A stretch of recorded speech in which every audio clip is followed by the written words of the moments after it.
Hello everyone and welcome to some more HRL Forza Elantra action. We're going to be racing week number 5 here on the Watkins Glen short course as we go through the starting lineup here in the background. And should be pretty exciting. It's going to be 14 laps for both motos around this track and week number 5, meaning that we are halfway through the regular season, which is pretty cracked that we're already here. But yeah, green flag here at Watkins Glen, track that we've been looking forward to for a long time. Going into turn 1, Matt on the inside, Slaunch on the outside. Maybe like a slight bit of contact right there. They're going to go side by side all the way through the S's, potentially, if Slaunch can hold this momentum around the outside. It looks like he's going to be able to. Matt giving the room, Slaunch going into the grass a little bit. So yeah, it looks like they're going to stay side by side all the way. Nope, there we go. Matt finally completes the pass, and he's going to have that positioning unless Slaunch can get some draft and maybe make a move going into the bus stop. See if he can. He's right on Matt's bumper, so he's thinking about it, but not going to. Really close, though, thinking about it for sure. Oh, wow. Really close right there into the grass, making some contact with Roman. So now he's got his hands full with that. He was trying to attack Matt early on for that lead. Now he's going to try to refocus and hold on to second, although he gets a really good run carousel right there, so he might not have to worry about Roman now. Yeah, he had a great run right there, so now he gets to go back on the offense, maybe try to get back to the lead with Matt and try to fight for that early on, which would be huge for Slaunch here because we actually have a weird one. We've had a lot of switch-ups with the strategies. I feel like that's been the case for pretty much like the whole season. Like, we've had a pretty good variety of drivers doing the different strategies throughout most of the races. But that is not the case so far for this Moto 1 for Watkins Glen. We actually have the drivers out of nowhere. I'm not sure why. Really preferring the mediums. I think Matt, starting out front as well, interestingly, is the only driver in this first Moto, I think, to be running the hards, which, again, is weird because I feel like the hard-soft strategy has kind of like gone up in popularity with this car and with this season, and I feel like, oh, Slaunch having a look there, by the way. That was really close. Good on Slaunch and Matt for keeping it clean right there because that was pretty sketchy. But yeah, I feel like that strategy is kind of raised in popularity with this series. Like, we've seen a lot more drivers running it. I feel like we've even seen drivers start to do the opposite a little bit more often too. We've seen some drivers like starting up front on the softs and then going to the hards late, so we've seen a little bit more variety. But for some reason in this race 1, most of the field, again, almost the entire field, went for mediums. So Matt is in a very interesting position here out front, where if he can hold on to the lead, obviously he got the pole, so he has pretty good pace. So he's definitely got the speed to fight for it. If he can hold on to the lead on these hards, I mean, it's going to give him a great advantage later in the race if he can be like really close with these guys, but then have the softs where everybody else is on mediums. He's going to have a guaranteed advantage on everybody in the field. Whoa, be careful, Roman, by the way. Wow, there's a big lockup right there. So yeah, if Matt's basically encouraged to try to fight for this lead as hard as he possibly can, as long as he possibly can, because it's going to give him the advantage down the road if he can hold it. And meanwhile, everybody else, like all these medium runners, they all want to get around him, and they want as many people to get around him as possible. It's the complete opposite goal that they want. So it's going to be interesting to watch this play out. And you see like Matt fighting really hard, trying to hold on to this position, fighting really hard with Slaunch. And that's why, right? Like, if he was on, if he was on a different strategy, maybe he would be a little bit more chill about it, or maybe he'd have more pace and, not be battling straight up as much. Like, obviously, got the pole time, so maybe he'd be running away with it. But with the strategy that he's on, it's going to equal it out a little bit. It's going to give everybody else the advantage, because even though Matt has solid pace, again, that tire advantage is huge. And yeah, so now he's just going to be fighting super hard to try to hold on to this lead. And you see right there, wow, big contact right there. Probably not used to the hards, but yeah, getting super deep on the inside of that corner. Slaunch trying to keep it as close as possible as well, because obviously he's trying to fight for that position.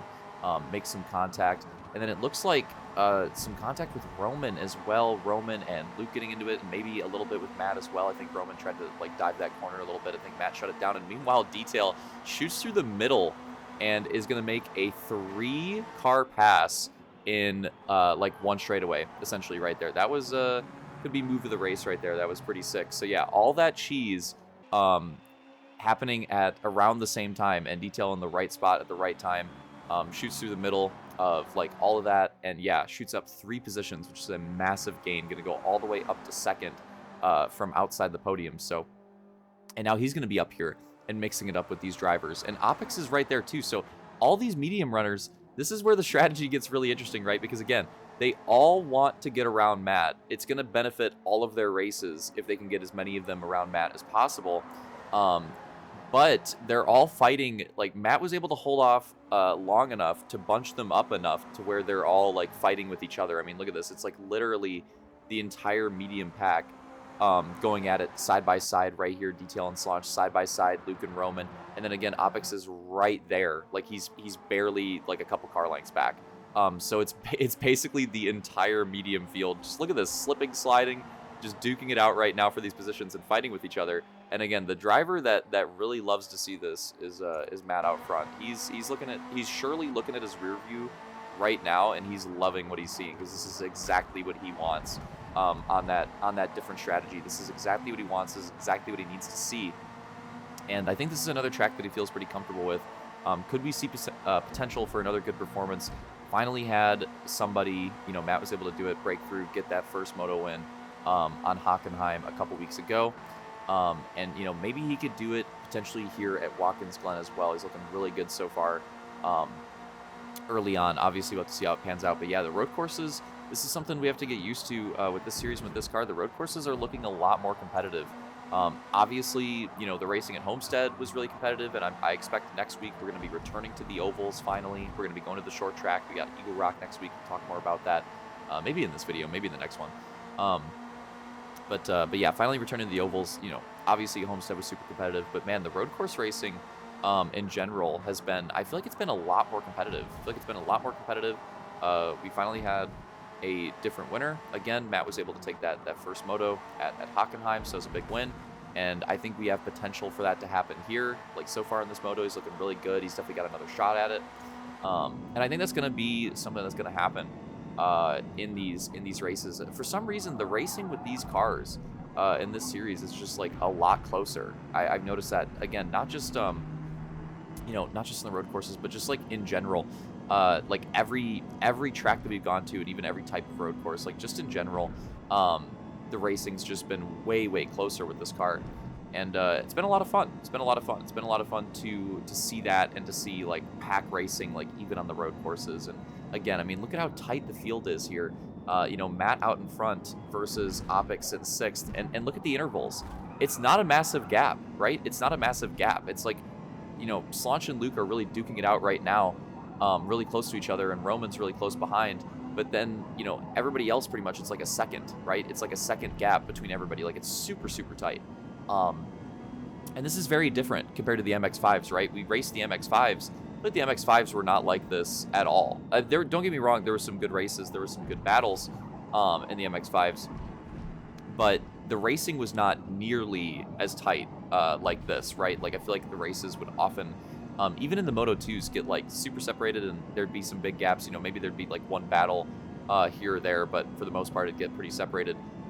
Whereas here in the Elantras, I feel like it's like there's pairs, right? Like, there's multiple battles going on all over the track, like damn near the entire race. And it's not even just like a Moto 2 thing. Like, we're watching a Moto 1 right now, and it's going on. And a lot of the Moto 1s have been really good as well. So yeah, I don't know why it's been so different. Maybe everybody's just getting better, improving. Probably a combination of multiple things. But either way, it's been really nice to see, and been really fun to watch and participate in.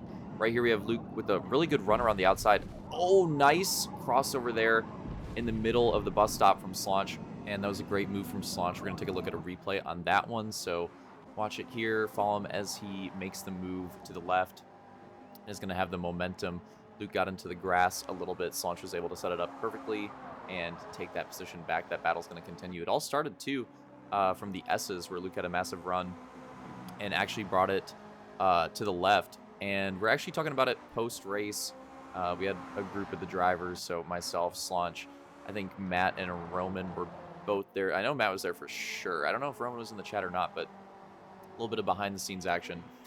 So for the Halo races, the way we used to do it, or the way I used to do it, rather, was I would do the races live. So like pretty much the night of the races, maybe an hour later, or sometimes like literally right after, I would record the races live. Oh, Slaunch getting a little far in the braking zone there. And that's the way I would do it for the Halo races, except for special occasions, like maybe if it was the grand finals, I'd do it a little bit differently, but that's usually how I'd do it. So we'd always have the post-race discussions like that.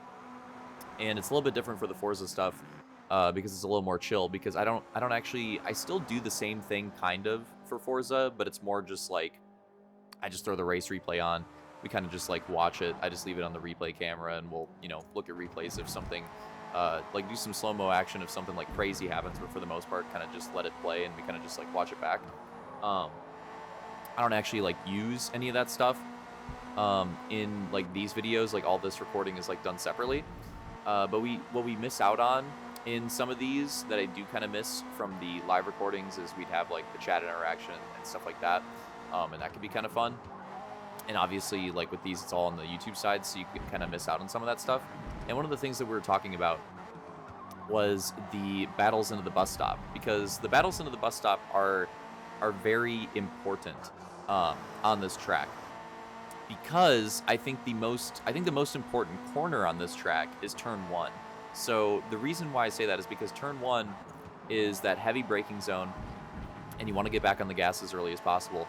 And then that run that you get from how good of a turn 1 you have literally carries all the way to the bus stop. Like, that is a long distance. That's like half the... Look at the track map. That's like half the track. Like, half the lap is damn near determined on how well you hit turn 1. So this corner is super important. Very, very important. And what ends up happening is you have a lot of passes that are made in the bus stop that are like set up from that turn 1 run. And what we were talking about in the live like race replay after is we're trying to figure out like, what do you actually prefer going into the bus stop? Do you prefer being on the left, or do you prefer being on the right? And the reason why we were discussing it is because I think that like intuitively, I think it makes sense that you would want to be on the right, because it's like a right-hander entry, and it ends up being like a right, left, and then a big right at the end. You know what I mean? Like a right, left, and a big right at the end. That's kind of what that section is, with that carousel at the end.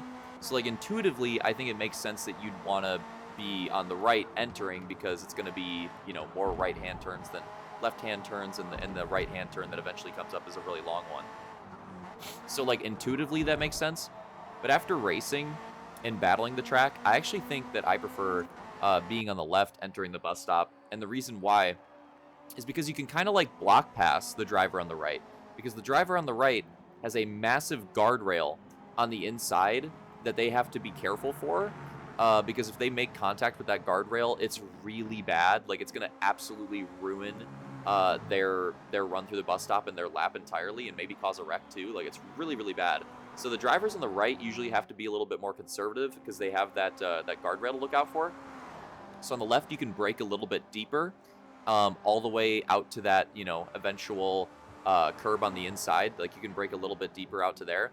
And yes, there is technically like an inside wall on the left, but it doesn't feel, I don't know, you have to get like super far over. The guardrail on the right feels like it comes closer to the racing line than that wall on the, like, in the middle preventing the track cut. It feels closer than that.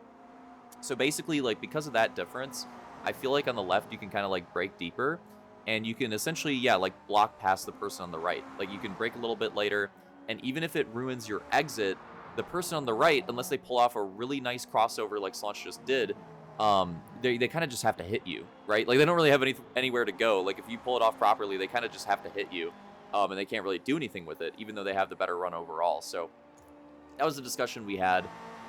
Maybe hit it in the comments if you disagree or have a different take on it, but that's what we were talking about post-race with the post-race crew. And big moment in the race here, by the way. We have the pit exit here, and Luke is going to make the pass on Matt on the pit exit. And yeah, back to the racing. So I had that little bit of analytical discussion, but back to the racing because we're getting close to the end here. Again, remember, Matt is on the softs now. He's on the softs now. He was the only person in the field for this first race, for whatever reason, to go for that hard soft strategy. And I think he did a good job of holding onto the lead as long as he could and mixing up the medium runners as best as he could so that they battled with each other. Like, we saw that there was a lot of battling going on there with, like, basically the entire pack, and then even like Luke and Slaunch there all the way to the end. And now Roman got Slaunch on his pit exit, so now Slaunch and Roman are going to be battling for the podium. So just like all this battling, and it slowed them down a ton So now, yes, Luke does get out in front of Matt on the pit exit, but there's only a few laps remaining, but Matt's going to be on the softs. He's going to be on the better tire for those laps. And I think the other really important thing is that he came out close enough to Luke to have the draft as well. Because this is another track where the draft is actually pretty important. Like, you can definitely feel the effect of the draft on these straightaways, especially that main straightaway.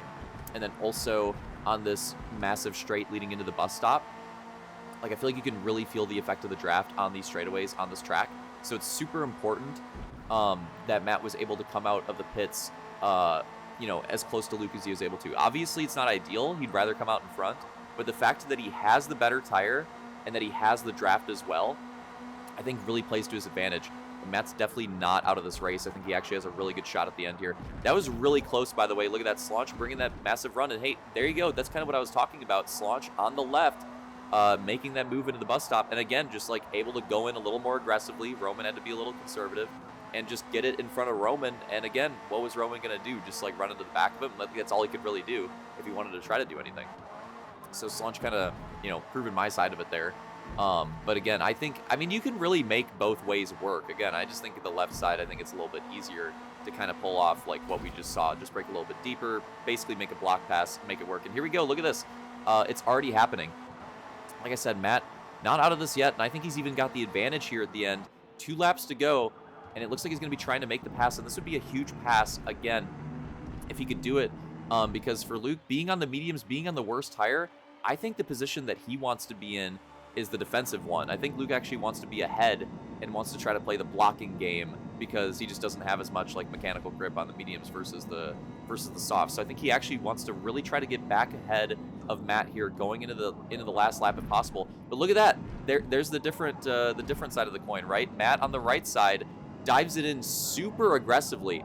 And that one was more of the tire difference than like the different lines, I would say. Like, because of the tire difference, because of those softs, Matt was able to play that right side a lot more aggressively than you'd normally be able to and still get a really good run off, right? Like, the other drivers, all the other drivers on mediums, they're not really going to be able to do what Matt just did. And that's the benefit of running that different strategy, is that now at the end, he can do that. He can do things like that. He can run it super aggressively into the bus stop and still get away with it. Still get away with a really good run. Here we go. We're going into the white flag lap, last lap.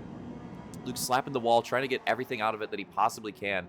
And he's gonna need a really good turn 1 here. He's gonna need a really good turn 1, carry that momentum, carry that draft, and then try to make something happen into the bus stop. If it doesn't happen here, then I think it's probably over, to be honest. Like, those last few corners, the way that they are, especially with Matt having the better tires, like, I don't think a pass is gonna happen there. If it's going to happen, it's going to have to be a really good run through the S's. It's going to be carried momentum, carried draft in the bus stop. And you see the interval, and he is closing, but again, I don't think it's close enough. We go into the bus stop, and it looks like Matt has a really great, that looked perfect, like a really good bus stop right there. And yeah, you see the interval, and it looks like Matt even gained like a 10th right there. And it's already, in my opinion, for him having the softs, I think it's already too late. I think we're going to see Matt take his second win of the season here in Moto 1, unless something crazy happens. Here we go in the last few corners and see how well he can hold on to it. And I want to see the interval again. I want to call the interval again, but it's not showing it. Come on, Forza. Come on. But anyways, we're going in the last corner. Take a look at it. It's multiple car lengths. He slaps the wall really aggressively, but it's fine. He's chill. He's going to take it. He's going to take the win. Matt gets it. Takes the first moto. Ends up being another close one. Luke only 3/10 behind at the line, but Matt going to have a very well-ran race and well-controlled moto win. So it's going to be his second moto win on the season. Takes the first moto here at Watkins Glen. Now that we've shown that, we got some replay action because there were some more storylines and battles in the last lap. So you see, this is exactly what I was talking about earlier with that guardrail. Opix, it's hard to tell, but he makes very slight contact with it there.